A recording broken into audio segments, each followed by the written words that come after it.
Welcome to this episode of Locked In. In this episode, I'm going to be going over all the good, the bad, and the ugly that worked for me for Grinduro 2020, being a first-time racer at this event. So if you want to hear more about what I did, stay tuned. So in this video, I'm going to be going over a few different things. One, I'm going to be going over what worked really well as far as my bike setup, what didn't work so well, and what I really want to change and do for next year. So let's go over what worked well for this event. My TCX with that brand new paint job was flawless as far as mechanically, and I couldn't have asked anything more. I didn't have a flat. Shifting worked beautifully. Brakes felt great. Everything on the bike was super dialed. I didn't have any issues. Didn't have a chain fall off, anything like that, even with the crazy rain, hail, and everything else we experienced during that ride.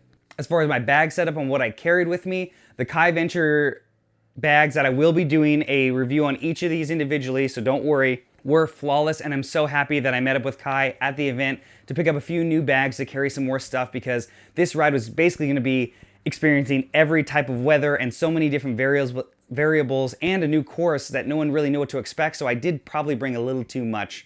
That's what we'll get into next. So as far as what I feel like I overbrought, again, the weather was really unpredictable, so I did bring with me a vest, a jacket, 2 pairs of gloves, and an extra bandana since I was wearing a neck gaiter. Now, let's go through that as far as what I realistically probably could have cut down on. I wore the vest initially when rolling out. The vest I don't think I would have brought, and I could have saved a little bit of space in my handlebar bag.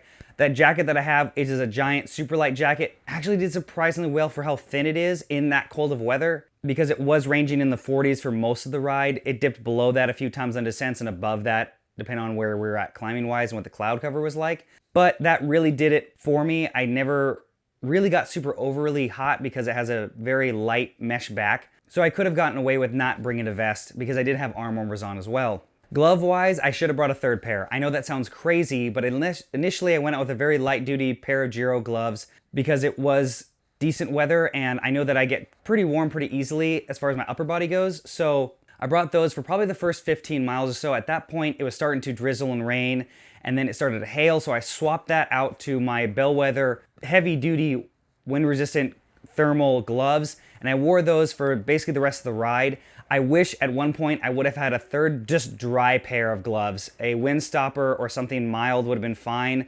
It's just they eventually do get soaked with either sweat or water, and they do get colder as you ride, and I would have liked to have that. It definitely wasn't anything where I didn't feel like I lost complete control, but I didn't have as much control as I would have liked, so another set of gloves would have been ideal because of the weather. What also doesn't work, even though in theory, and I know it sounds crazy, my gearing, I wish I had lower gearing. To go over that again, I do have a 946 E13 rear cassette, and I run a 36 front ring.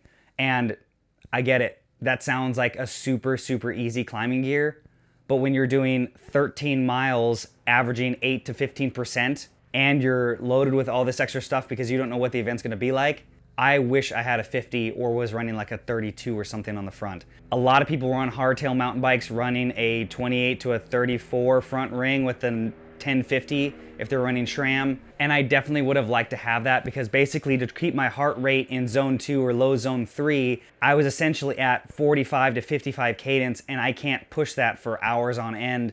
If I would have had that 50, I could have brought the RPM up and probably brought my speed up as well as keeping my heart rate low and not fatiguing my legs, because I was really sore near the end. But I wanted to do that so that I had enough legs to complete the potential 8,500 feet of climbing. So if I was going to go back, which I plan to, I'm going to go a lot lower on the gear range with that 9 on the bottom. Even with the 32, that basically would be like running a 38.11, and most people are running a 40 or 42.11, so I'm not going to lose a whole lot of top end. And realistically, minus the road section, I was never in the 9 or anything close to it. Lastly, one thing I didn't do well was I overbrought on food. Because I do eat plant-based, I didn't know what kind of options were going to be at each feed station, and I'm not a big guy that can just slam goos all day and feel okay. So I did bring some bars and things like that. I didn't end up actually eating because I actually had a decent spread at each of the stations. So I think next year I would definitely be minimal on that and probably just bring maybe one vegan protein bar or something like that, just to have something more substantial, because they had all light-duty snacks, which I felt pretty good, so I didn't have to eat anything super heavy. But if I was in that area of just needing massive amount of calories or protein or something, I would like to have a vegan option on me, but I don't think I needed to bring as much stuff as I did. So lastly, the only thing that really else didn't work as well as I hoped was me. I felt really good as far as the pace I was going. It just wasn't fast enough to finish all the stages in the allotted time they gave me. So I did finish 3 out of 4 of the stages, but didn't get to finish the entire ride based on my average speed, which during a 12 to 15 mile climb was in the 3 to 4 mile range. And it just wasn't enough to get to each station in time to finish it before they wanted to basically recommend you to go downhill and finish. So I definitely want to ramp up as far as training, doing more zone 2, zone 3 endurance rides at a slightly higher elevated pace to help me with that, and as well as doing more hill repeats and climbing. Definitely something I need to work on so that I can complete this ride eventually, ideally next year. So that's it. If you were at Grinduro or you've gone to another Grinduro in another state or country, please comment below on what your setup was or maybe what your secret training tips are. So I appreciate you guys for watching. So please make sure to turn notifications on so you can see all the videos I create on this channel, as well as follow me on Facebook and Instagram so you can see all my regulated posts. And make sure to subscribe. And thanks for watching another episode of Locked In. Let's get locked in today, like tutorials.